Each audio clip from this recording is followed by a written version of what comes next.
गोपालगंज के लाल का पार्थिव शरीर जब गोपालगंज में पहुंचा तो लाखों लोग गोपालगंज के सड़कों पर आकर शहीद दीपक सिंह को नमन करने लगे। बरौली के दीपक सिंह जिनकी जान लेह में जा चुकी थी, बरौली के दीपक सिंह जो खुद गाड़ी चलाकर कैंप पर जा रहे थे और ढलान में उनकी गाड़ी गिर गई, उनकी जान चली गई। आज जब उनका पार्थिव शरीर गोपालगंज में पहुंचा तो हुजूम उनका स्वागत कर रहा था।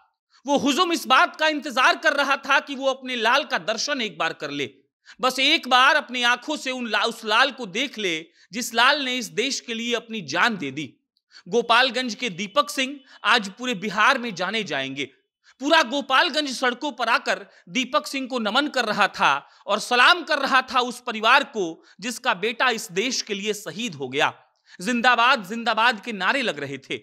गोपालगंज के दीपक को देखने के लिए लंबी कतार लगी थी, एक गाड़ी भी पास होने भर का जगह नहीं था। गोपालगंज के दीपक की एक 3 साल की बिटिया है। हमारे रिपोर्टर जब वहां पहुंचे तो वो बिटिया लेज खा रही थी। उसको नहीं पता कि उसके पिता इस दुनिया को छोड़कर जा चुके हैं, लेकिन जब कभी वो बड़ी होगी और लोग उसको बताएंगे कि तुम्हारे पिता इस देश के लिए शहीद हो गए, तब उसको अपने पिता पर गर्व होगा। उसको लगेगा कि उसके पिता ने सर्वोच्च बलिदान दी थी और वो बलिदान किसी और के लिए नहीं बल्कि इसी भारत देश के लिए था, जिस भारत देश में हम सभी को महफूज रखने के लिए ना जाने कितने सिपाही 0 डिग्री तापमान में, माइनस में जब तापमान चल जाता है तब भी हमारी रक्षा के लिए बॉर्डर पर खड़े रहते हैं। बरौली के दीपक लेह में तैनात थे। अपने 4 साथियों के साथ खुद गाड़ी चलाकर बरौली के दीपक ट्रेनिंग कैंप में जा रहे थे और लेह में ही उनकी गाड़ी जब फिसल गई तब लगा कि दीपक इस दुनिया को छोड़कर चले गए। उनके पिताजी को फोन आया, फोन स्पीकर पर था और उधर से आवाज आई, आपका बेटा नहीं रहा। आप एक बार इस दृश्य को सोचकर देखिएगा तो आप सिहर जाइएगा। दीपक इस दुनिया को छोड़कर जा चुके हैं, लेकिन आज जब उनका पार्थिव शरीर गोपालगंज पहुंचा तो सिर्फ बरौली नहीं बल्कि पूरा गोपालगंज उनको देखने आया था। वो उस शहीद नौजवान को, वो उस शहीद शेर को देखने आए थे। वो इस दुनिया को बताकर चला गया कि भारत से ज्यादा महत्वपूर्ण उसके लिए कुछ भी नहीं है। शहीद दीपक को देखने के लिए पूरा गोपालगंज एक साथ सड़कों पर जब उतर गया और जिंदाबाद के नारे लगने लगे, तब मानो ऐसा लग रहा था ऐसी मौत भगवान सबको दे।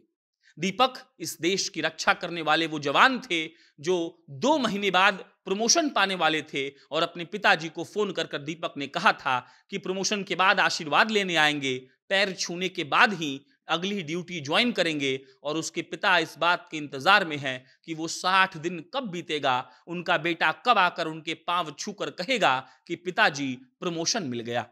दीपक अब शायद कभी अपने पिता के पांव नहीं छू पाएंगे, लेकिन दीपक को देखने के लिए जब पूरा गोपालगंज आया होगा तो हम ये दावे के साथ कह सकते हैं कि भले उस बाप ने अपने बेटे को खो दिया, लेकिन उसे इस बात का गर्व होगा कि हमारा बेटा हमारे देश के लिए शहीद हुआ है। सेना के जवानों के लिए, फौजियों के लिए कहा जाता है कि वो शहीद होते हैं तो कहते हैं कि कोई बात नहीं, हम उसके काम आए हैं जिसके काम आना तो सब चाहते हैं, लेकिन सब लोग को मौका नहीं मिलता। और शायद दीपक ने अपनी आहुति देकर, अपना बलिदान देकर ये साबित किया है कि अगर कुछ सबसे बड़ा इस दुनिया में है तो वो आपकी अपनी मिट्टी है।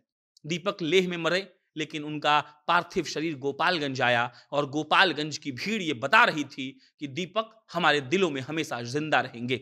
ये वीडियो फुटेज जो आप अभी अपने स्क्रीन पर देख रहे हैं, ये इस बात का सबूत है कि हमारा देश हमारे जवानों से कितना प्यार करता है, हमारा समाज हमारे जवानों के लिए क्या कर सकता है। और शहीद दीपक कुमार सिंह को बिहार के पटना से हम भी नमन करते हैं। आशा करते हैं कि दीपक का ये बलिदान बेकार नहीं जाएगा। भारत मां का रक्षा करने वाले कई सपूत और पैदा होंगे। गोपालगंज के शेर फिर बॉर्डर पर जाएंगे, फिर बंदूक उठाएंगे, फिर लड़ने की क्षमता रखेंगे और जब भी कुर्बानी की बारी आएगी तो हम सबसे पहली पंक्ति में खड़े मिलेंगे और भारत मां की रक्षा करते रहेंगे। बाकी दीपक के परिवार को ढांढस बंधाते हुए हम इतना कह सकते हैं कि आपके परिवार के बेटे ने वो कर दिया है जो हर कोई के बस की बात नहीं है।